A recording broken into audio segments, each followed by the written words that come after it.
तो आज हम सेकंड पार्ट पढ़ने वाले हैं जिसमें structural isomerism B pharma second semester का फर्स्ट यूनिट का structural isomerism and organic compound. Organic compound तो आपको पता ही है, जिसमें कार्बन प्रेजेंट हो उसको ऑर्गेनिक कंपाउंड कहते हैं। और स्ट्रक्चरल आइसोमेरिज्म, ठीक है, ये थोड़ा नया तो कुछ नहीं है, 12th में हमने पढ़ रखा है, लेकिन फिर से पढ़ते हैं। सबसे पहले आइसोमेरिज्म देखो। Isomerism that's isomerism which have same molecular formula but different structural. मतलब समझे, ऐसा होता है, समझ लो CH3 CH3 CH3। तो इसमें कार्बन कितने, 1 2 3 कार्बन है। और ये कितने, क्या नाम है अपना, ये सॉरी CH2। हाइड्रोजन है 3 3 6 7 8। ठीक है, ये इसका मॉलिक्यूलर फार्मूला है और ये इसका स्ट्रक्चरल है। लेकिन अब इसका स्ट्रक्चर ऐसा भी हो सकता है, सी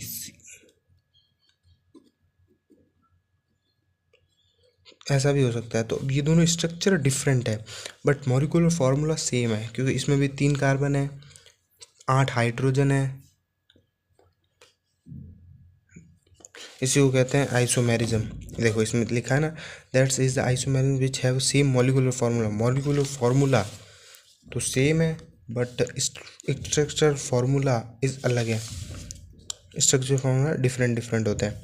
जैसे देखो ये है C4H10, इसमें देखो C4 और H10 ये साइड में है सब में, और ये दूसरा ये सेम है, मॉलिक्यूलर फार्मूला सेम है। देखो C4H10, लेकिन देखो इस तरफ ऐसे ऐसे ऐसे, फिर नीचे लगा हुआ है। इसका नाम चेंज हो गया, इसका ब्यूटेन हो गया, इसका 2-मिथाइल प्रोपेन हो गया। ठीक है, दैट्स आर आइसोमेरिज है। और इस फिनोमेना को ही हम आइसोमेरिज्म कहते हैं। And different physical and chemical properties, मतलब अब जैसे ये है, एक तो ब्यूटीन है और एक 2-मिथाइल प्रोपेन है, तो इन दोनों की फिजिकल और केमिकल प्रॉपर्टीज़ डिफरेंट हो सकती है। ठीक है, तो अब हम इसे और डिटेल में पढ़ेंगे, आइसोमेरिज्म के पार्ट्स, बाकी सब कुछ। Classification of isomerism. आइसोमेरिज्म को मतलब डिवाइड कर रखा है, उसके पार्ट्स है छोटे छोटे। सबसे पहले स्ट्रक्चरल आइसोमेरिज्म और एक है stereo isomerism.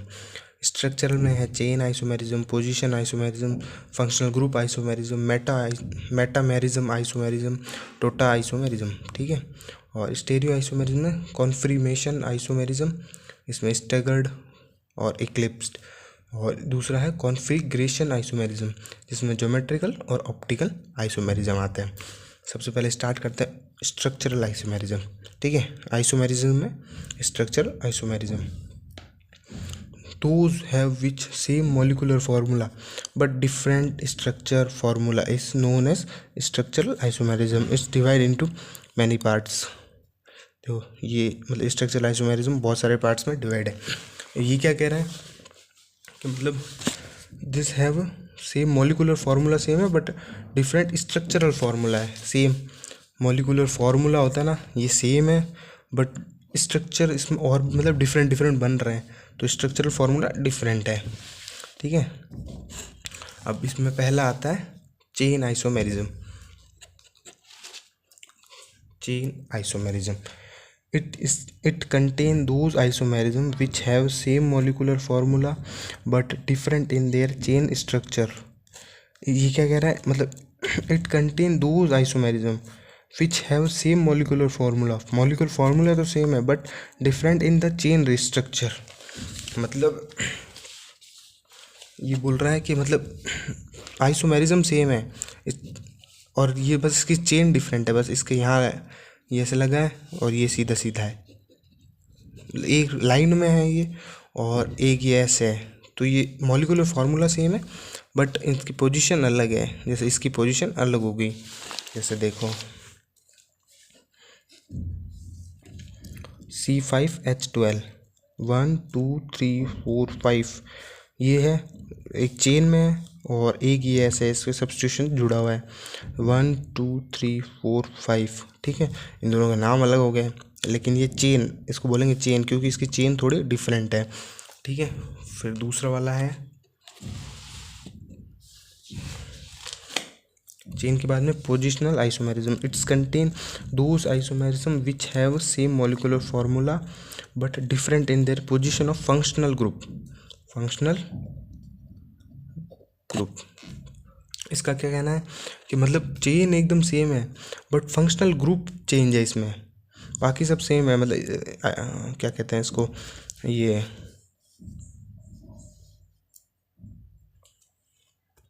Molecular formula same है बट स्ट्रक्चर डिफरेंट है। और स्ट्रक्चर डिफरेंट नहीं है, फंक्शनल ग्रुप ही डिफरेंट है। जैसे एग्जांपल देता हूँ, देखो जैसे C3H8O, ठीक है। C3 1 2 3 3 C है, H हो गया 8 1 2 3 4 ऐसे, और OH, ठीक है। तो इसका नाम क्या हो गया, प्रोपेनॉल। वन ऑल, मतलब इस पे वन है ना, ऑल वन पोजीशन पे है इसलिए ऑल, ठीक है। प्रोपेनॉल, ठीक है। इसका क्या हो गया CH3 CH2, इसका क्या हो गया, यहाँ आ गया फंक्शनल ग्रुप, यहाँ आ गया। तो अब यहाँ 1 पे था, अब यहाँ 2 पे आ जाएगा, प्रोपेन 2 ऑल, ठीक है। तो फंक्शनल ग्रुप ने अपनी पोजीशन चेंज कर ली, उसको कहते हैं अपन पोजिशनल आइसोमेरिज्म। अब है ये फंक्शनल आइसोमेरिज्म। फंक्शनल आइसोमेरिज्म क्या होता है, those molecular formula is same. Molecular formula सब में सेम है, समझ गए ना आप, ये मॉलिक्यूलर फार्मूला है, ये सब में ही सेम है बट इनकी स्ट्रक्चर थोड़े थोड़े डिफरेंट है, मतलब अलग है, ठीक है। Same but different structure, functional group he different है, मतलब फंक्शनल ग्रुप एक जैसा ही नहीं है, अलग अलग है। जैसे C2H6O 1 2 C2 हो गया ना, 1 2 COH, ठीक है। ये OH हो गया तो इसका नाम क्या हो गया, इथाइल एल्कोहल। क्यों, ये OL है ना इसलिए एल्कोहल, इथेनॉल। इस मतलब दोनों नाम हो सकते हैं, ये भी कह सकते हो ये भी कह सकते हो, ठीक है। और ये क्या है, एक C3OC3, इसको क्या कहते हैं अपन, एथर कहते हैं। इसके भी दो, डाई मिथाइल भी कह सकते हैं, डाई मिथाइल, और एथर भी कहते हैं, ठीक है।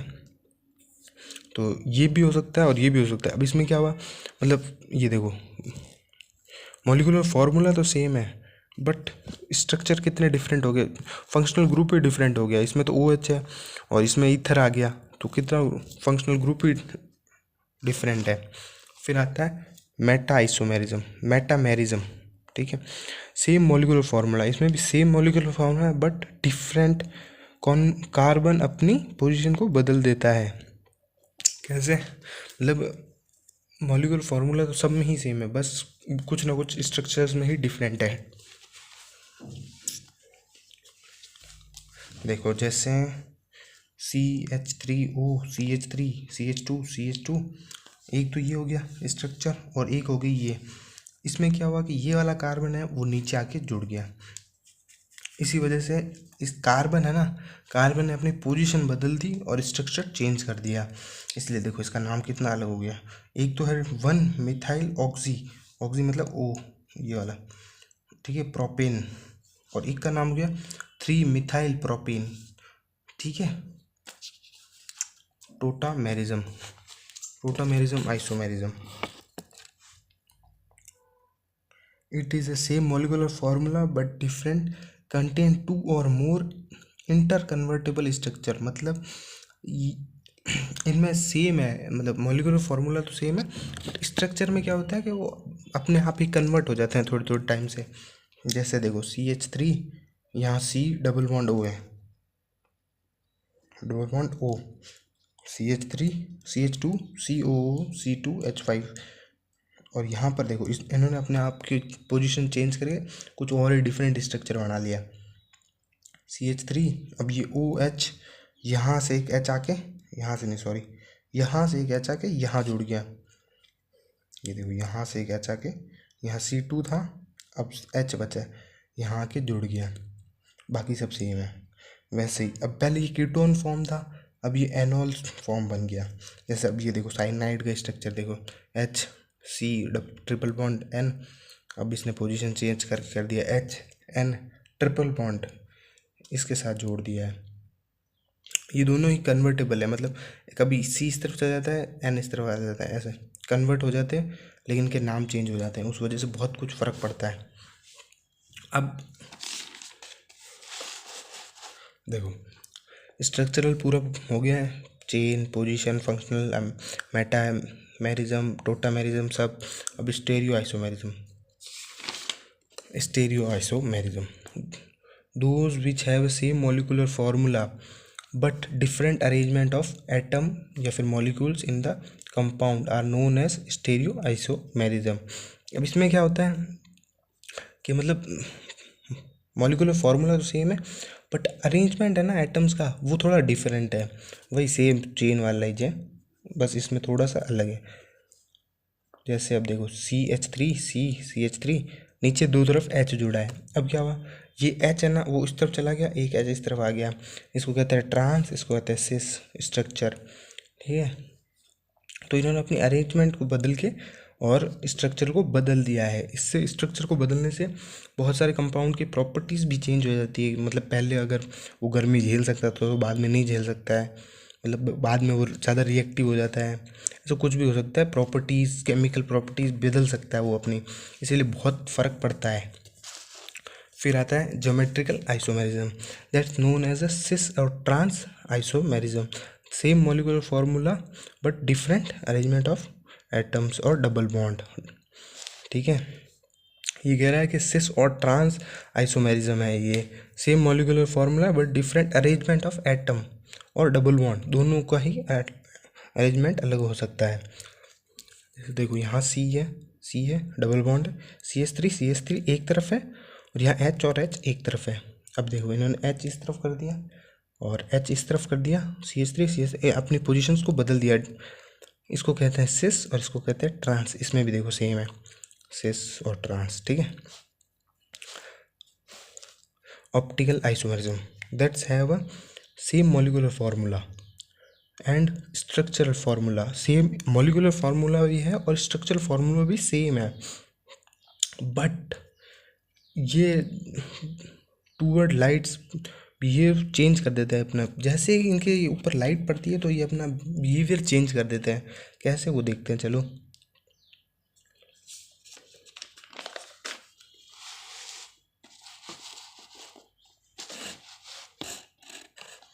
ये देखो जैसे ही अपने लाइट फेंकी, ये यूवी लाइट्स है, ये जाके सॉल्यूशन, इसमें सॉल्यूशन भरा हुआ है। ठीक है, इस कंपाउंड में अपने सॉल्यूशन भरा हुआ है। ये अलग ही कंपाउंड्स होते हैं जो मतलब इस मेथड से अपन पता कर सकते हैं कि ऑप्टिकल एक्टिव है या इनएक्टिव है, मतलब ठीक है।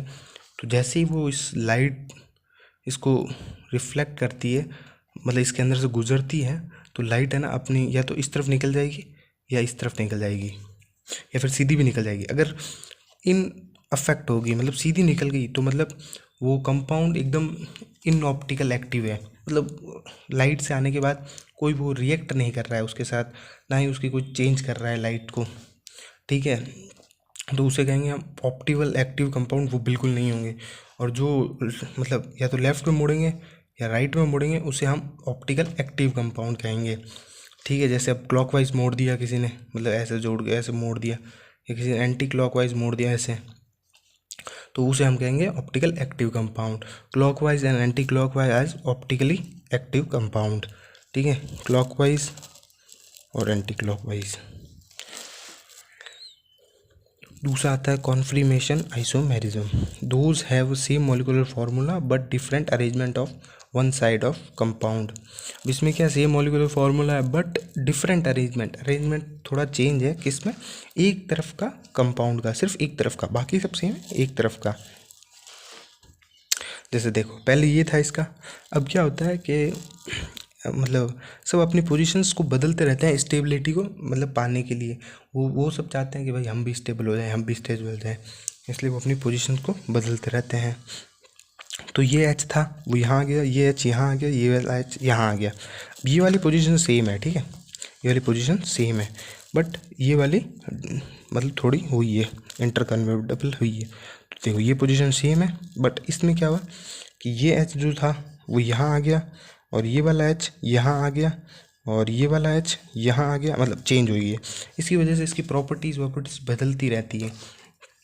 ठीक है, यही था अपनी फर्स्ट यूनिट कंप्लीट हो गई है। बहुत इजी थी, मुझे पता है। थैंक्स।